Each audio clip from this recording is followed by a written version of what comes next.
পয়গম্বর মুসা নবী আল্লাহর কাছে কথা বলার জন্য যাচ্ছে, এমনি একজন ধনী লোকের সাথে সাক্ষাৎ।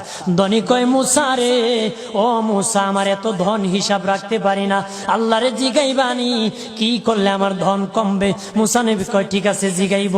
একজন বৃদ্ধার সাথে একজন মহিলার সাথে দেখা। মহিলা কয়, মুসা কই যাও, কই যাও রে মুসা? মুসা নবী কয়, তোর পাহাড়ে যাব, আল্লাহর সাথে কথা বল। মুসা রে, আল্লাহরে জিগাইবানি, আমি গরিব মানুষ, আমি ভালো কিছু কিনতে পারি না, ছেলে মেয়েকে ভালো কিছু খাওয়াইতে পারি না, ভাঙ্গা ঘর, এত গরিব, ভালো করে ঘর বানাইতে পারি না, আল্লাহরে জিগাইবানি কি করলে আমার উন্নতি হবে, ধনী হব, টাকা পয়সা হবে, আল্লাহরে জিগাইবানি। আল্লাহ মুসা নবী কয়, ঠিক আছে, আল্লাহরে জিগাইব, তুমি কেমনে ধনী হইবা?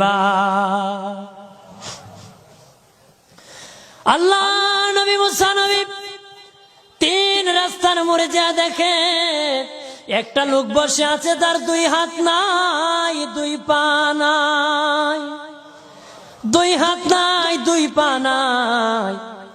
ওই লোক ডাক দিয়া কয়, মুসা রে, জীবনে কোনোদিন নিজে হাঁটতে পারি নাই, নিজ হাতে খেতে পারি নাই, কেউ খাওয়াইলে খাই, নতুবা উপবাস থাকি, বৃষ্টি আসলে ভিজি, সেখানে আমি আবার শুকাই। ও মুসা, জীবনে কোনো কাজে দুনিয়ার লাগি নাই, আল্লাহরে জিগাইবানি কোন কারণে আমারে বানাইছে? আল্লাহ কয়, জিগাই মনে। মুসা নবী কয়, আল্লাহরে তোর পাহাড়ে মুসা নবী, মুসা ছিল কালিমুল্লাহ, কথা বলার প্রেম ছিল, কথা বলতো, কথা বলার প্রেম ছিল। কথা বলতে বলতে শেষ দিকে আল্লাহ গো, আসার সময় তিনটা লোক আমার কাছে প্রশ্ন করেছে। একজন লোক হলো ধনী, কিভাবে তার ধন কমবে গো? আল্লাহ বলেন, মুসা রে, তারে জানায়া দাও, যাকাত দেওয়া যেন বন্ধ করে দে, শুকরিয়া আদায় করা যেন বন্ধ করে দে, তাহলে আমি প্রভু আল্লাহ সুবহানাহু ওয়া তাআলা তার ধন কমায়া দিব। যদি শুকরিয়া আদায় বন্ধ করে, তাহলে ধন আমি কমাই। এরপরে মুসা নবী বলেন, ও মালিক, আল্লাহ একজন মহিলা বলেছে তার গরিব মানুষ গরিবী হালত যায় না, যত ইনকাম করে তার একটা ভাঙ্গা ঘর, ভালো ঘর বানাইতে পারে না গো। ও প্রভু, কি করলে তার ঘর উন্নতি হবে, তার অবনতির থেকে উন্নতি হবে? আল্লাহ বলেন, মুসা রে, মহিলারে জানিয়ে দিও, তারে আমি যা দিয়েছি তার উপর যেন সে শুকরিয়া আদায় করে। মুসা নবী বলে, মালিক, তিন রাস্তার মোড়ে গো আল্লাহ, একটা লোক তুমিও দেখতেছো যার হাত নাই, পা নাই। কত মানুষ হাত নাই গো, কত মানুষের পা নাই রে। আল্লাহ কত সুন্দর হাত পা দিয়েছে, কত সুন্দর জবান দিছে, শ্বাস দিতেছে আর নিতেছে। আইসিইউ লাইফ সাপোর্টে যদি একদিন তাকে 50-60 হাজার টাকা লাগে রে। 80 বছর, 100 বছর, 40 বছর, 25 বছর আল্লাহ হায়াত দিল রে। বলো রে শাস্তাগঞ্জের সুন্নি জনতা, আল্লাহরে জীবনে কয় টাকা তোমরা দিছো? কয় টাকা আল্লাহরে দিছো? এদের শ্বাস দিল, অক্সিজেন দিল আর নিল। অক্সিজেন যদি বন্ধ হয়ে যায়, প্রাণ বাঁচবে না রে। শ্বাস যদি নিতেও না পারো, জীবন শেষ, ছাড়তেও না পারো, জীবন শেষ। অক্সিজেন আল্লাহ দিল, বিনা টাকায় দিল, বিনা পয়সায় দিল, আল্লাহর শুকরিয়া আদায় করতে হবে। আল্লাহ কয়, মুসা, যেই লোক হাত পাও দেই নাই, তারে আমি বানাইছি জাহান্নামের একটা ছিদ্রি আছে, এই ছিদ্রিটা ভরার জন্য, এই ছিদ্রি খানাটা বন্ধ করার জন্য আমি এই মুসায় এই লোকটাকে আমি বানাইছি। সুবহানাল্লাহ বলেন না? মানুষের সম্মান বেশি, মানুষের ইজ্জত বেশি, সৌন্দর্য মানুষের বেশি। আবু বকর সিদ্দিক রাদিয়াল্লাহু তাআলা আনহু মসজিদ নববীতে নবীর পাশে নামাজ পড়ার জন্য যাচ্ছেন গো বাবাজি। ওনার সামনে বৃদ্ধা একজন ইহুদি পড়েছে, বৃদ্ধ মানুষ কুটকুট করে হাঁটতেছে লাঠি বর করে।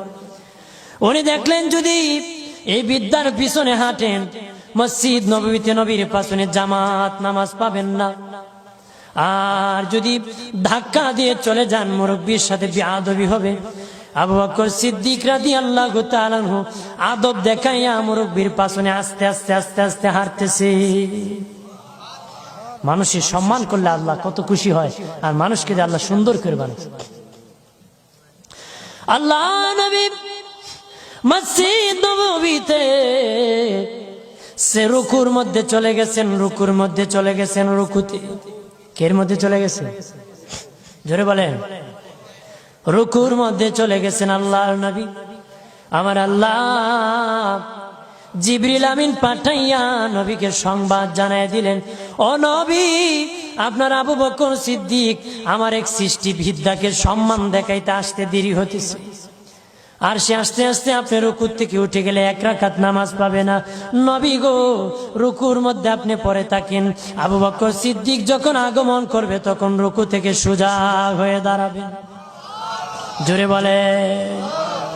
আমার আল্লাহ বলেন, আবু বকর সিদ্দিক আমার সৃষ্টি ইহুদি হোক সম্মান দেখাইছি, ইজ্জত করেছে রে। আমি আল্লাহ আবু বকরকে সম্মান দেখাতে জামাতটা তার জন্য রেডি রেখে দিয়েছি। আব্দুল্লাহ ইবনে আব্বাস নবীজির রওজা দেখে বলেন, পৃথিবীর মানুষ শুনে নাও, এই রওজাওয়ালার জবান থেকে আমি শুনেছি রে, এই রওজাওয়ালার জবান থেকে আমি শুনেছি, রওজাওয়ালার জবান থেকে শুনেছি।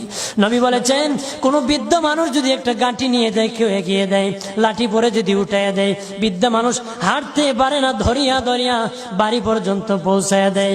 আব্দুল্লাহ ইবনে আব্বাস বলেন, এই নবীর রওজাওয়ালার জবান থেকে, আমার নবীর জবান থেকে শুনেছি। নবী বলেছেন, আমার মসজিদে নববীতে যদি কেউ 10 বছর ইতিকাফ করে একজন বৃদ্ধার লাঠি উঠাই দিলে 10 বছর ইতিকাফ করার সওয়াব আমল নামায় পাবে। হাত পাওয়ার শুকরিয়া আদায় করুন, ধনের শুকরিয়া আদায় করুন। রাজি আছেন তো? ধনী থাকলে ধনের শুকরিয়া আদায় করো, গরিব হলে গরিবী হালতের শুকরিয়া আদায় করো। হাত পাও যদি না দেয়, হাত পাও না দিলে শুকরিয়া আদায় করো।